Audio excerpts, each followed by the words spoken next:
श्री राम ज्योतिष India YouTube channel में सभी ज्योतिष प्रेमियों का स्वागत है।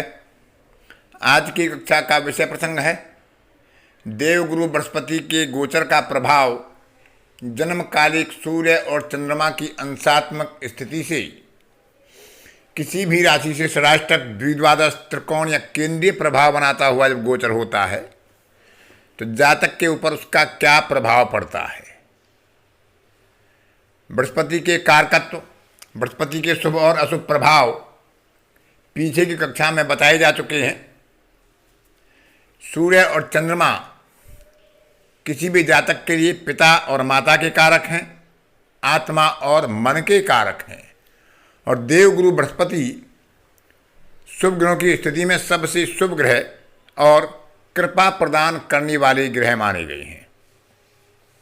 लेकिन जब कृपा कारक ग्रह की स्थिति अनुकूल ना हो तो अन्य प्रतिकूल प्रभाव जातक पर अधिक पड़ते हैं, और यदि गुरु की कृपा जातक के ऊपर बन रही हो, गुरु का शुभ प्रभाव बन रहा हो, तो अन्य अशुभ प्रभाव भी दूर हो जाते हैं। ग्रंथों में बताया भी गया है कि किम कुर्वन्तु सर्वे ग्रहा यश्च केंद्रे बृहस्पति, कि केंद्र में यदि बृहस्पति बलवान होकर बैठा हो तो अन्य ग्रह जातक पर ज़्यादा दुष्प्रभाव नहीं डाल पाते हैं। और यह स्थिति चंद्रमा से भी गोचर में विचार करते हैं और अष्टक वर्ग से भी गोचर में गुरु की स्थिति का विचार करना चाहिए। तो आज की कक्षा में हम इसी बात पर विचार करेंगे कि सूर्य के और चंद्रमा के ऊपर से अंशात्मक स्थिति में, उनसे त्रिकोण में, उनसे केंद्र में, षडाष्टक या द्विद्वादश में, त्रि एकादश में जब गुरु का शुभ या अशुभ गोचर होगा तो जातक को क्या क्या प्रभाव शुभता के रूप में या अशुभता के रूप में झेलने पड़ सकते हैं या प्रभाव हो सकता है। तो पहले विचार करते हैं सूर्य के ऊपर से शुभ प्रभाव और फिर अशुभ प्रभाव, इसी प्रकार चंद्रमा से। तो विचार करते हैं सूर्य के ऊपर जन्मकालिक जो सूर्य है, गुरु के गोचर का शुभ प्रभाव क्या होगा। गुरु एक सात्विक ग्रह है और सूर्य एक राजसिक ग्रह है।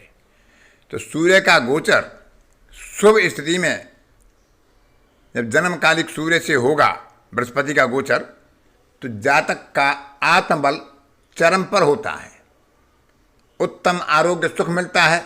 यदि किसी रोग से पीड़ित भी होगा तो उस समय उसे स्वास्थ्य लाभ या आरोग्य का लाभ मिलेगा। जातक के स्वभाव में सात्विकता आती है और स्वाभिमान नैतिक आधार पर बलवान होता है। नया कार्य करने के लिए, कोई नया उद्यम करने के लिए उद्यमिता के भाव जातक के अंदर जागृत होते हैं और वह अपना कदम आगे बढ़ाता है, सफलता भी प्राप्त करता है। अपने कार्य में, व्यवसाय में व्यावसायिक सफलता उसको प्राप्त होती है।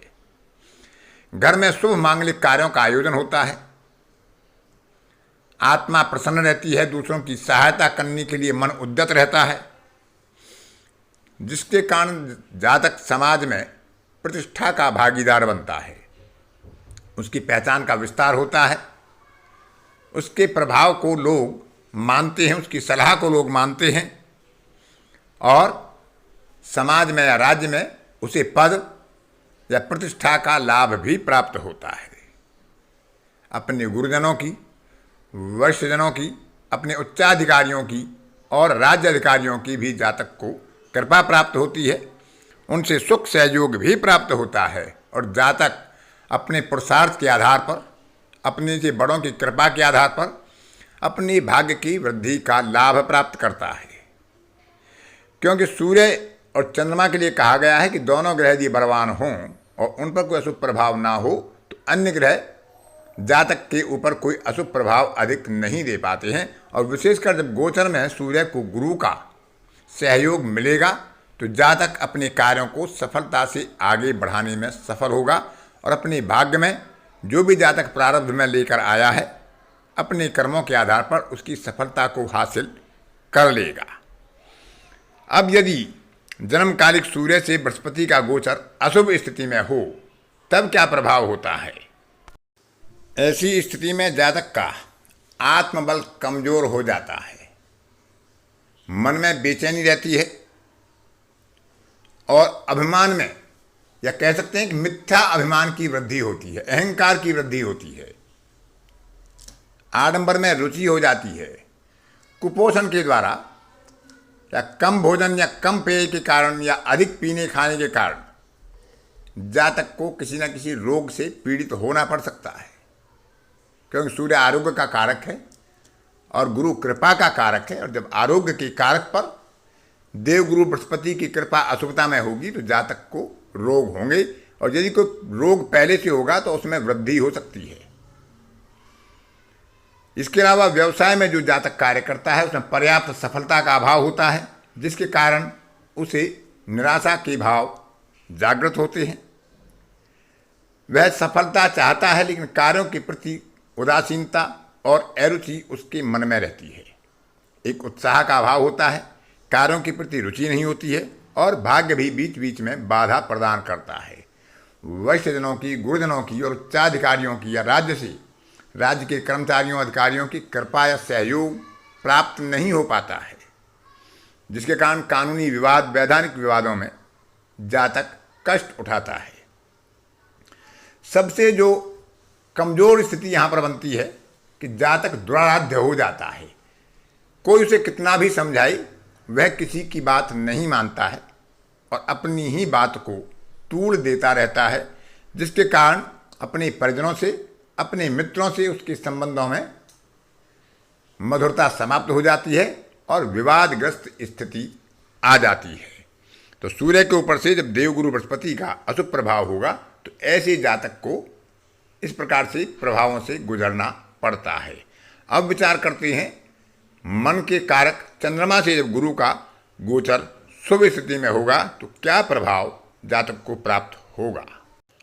ऐसे गोचर काल में जातक का मनोबल चरम पर होता है, मानसिक रूप से जातक प्रसन्न रहता है, उसके उत्साह में वृद्धि होती है, आशावाद की वृद्धि होती है, दूसरों की सहायता करने में, परोपकार में, परहित में जातक की रुचि बढ़ जाती है, जिसके दम पर जातक लोकप्रियता प्राप्त करता है। उदारता के भाव जातक के अंदर जागृत होते हैं। विशेषकर स्त्री वर्ग से सुख सहयोग प्राप्त होता है और संबंधों में भी मधुरता बढ़ती है। जातक अपने पुरुषार्थ से, अपने मनोबल से भौतिक सुख समृद्धि के संसाधन प्राप्त कर सकता है। आशावादी होने के कारण वह आगे बढ़ता है और मन पर किसी तरह का तनाव या दबाव नहीं लेता। सामाजिक समरसता बनी रहती है और सामाजिक संबंधों में, सामाजिक कार्यों में जातक सफलता प्राप्त करता है। व्यवसाय में भी जातक सफलता प्राप्त करता है। विदेशी लोगों से, विदेशी यात्रा से या विदेशी व्यापार से जातक को अच्छी सफलता के संकेत होते हैं जब देवगुरु बृहस्पति का शुभ गोचर चंद्रमा से हो रहा हो। ये पहले ही बताया जा चुका है कि दोनों ग्रहों की स्थिति जन्म काल में देखनी चाहिए कि शुभ हैं या अशुभ हैं, और गोचर समय बृहस्पति किस कक्षा से गोचर कर रहा है, क्या उस कक्षा के स्वामी ने उसे शुभ रेखा अपने भिन्नाष्टक वर्ग में, देवगुरु बृहस्पति के भिन्नाष्टक वर्ग में प्रदान की है अथवा नहीं, इसका भी विचार किया जाता है। अब विचार करते हैं, अशुभ गोचर जब चंद्रमा के ऊपर से देवगुरु बृहस्पति का होगा तो क्या प्रभाव पड़ेगा। तो ऐसे कालखंड में जातक का मनोबल कमजोर पड़ जाता है, परस्पर संबंधों में मतभेद की स्थिति पैदा हो जाती है, जातक अपने आप को उपेक्षित महसूस करता है और निराशाजनक स्थिति में आ जाता है। असंतोष की भावना जातक के अंदर रहती है, कुछ भी मिल जाए लेकिन उसे संतुष्टि नहीं हो पाती है, इसलिए मानसिक असंतोष जातक में बना रहता है। स्वभाव में चिड़चिड़ापन, बीच बीच में क्रोध आ जाना और न्यायालय संबंधी विवादों में फंस जाने की स्थिति जातक की बनती है। क्योंकि देवगुरु बृहस्पति एक लंबे समय तक एक अंश में गोचर करते हैं तो यह प्रभाव दूरगामी होते हैं, लंबे समय तक रहते हैं। व्यय की अधिकता जातक की बढ़ जाती है, अनावश्यक रूप से व्यय करता है, जिससे उसके धन संचय में कमी आती है। जो धन संग्रह किया हुआ होता है वह भी कम हो जाता है और धन संग्रह हो नहीं पाता है। वैवाहिक संबंधों में कलह की संभावना, मानसिक बेचैनी और मनोबल की कमी के कारण विवाद पैदा होते हैं, संबंधों में तनाव पैदा होता है और जातक निराशावाद के गर्त में चला जाता है। यदि चंद्रमा की स्थिति कहीं जन्म पत्रिका में कमजोर हुई, नीच राशि का हुआ, राहु केतु की छाया में हुआ, शनि के साथ हुआ है, शनि की दृष्टि में हुआ, तो ऐसे समय में जातक अवसादग्रस्त स्थिति को भी प्राप्त हो सकता है, डिप्रेशन की स्थिति प्राप्त कर सकता है।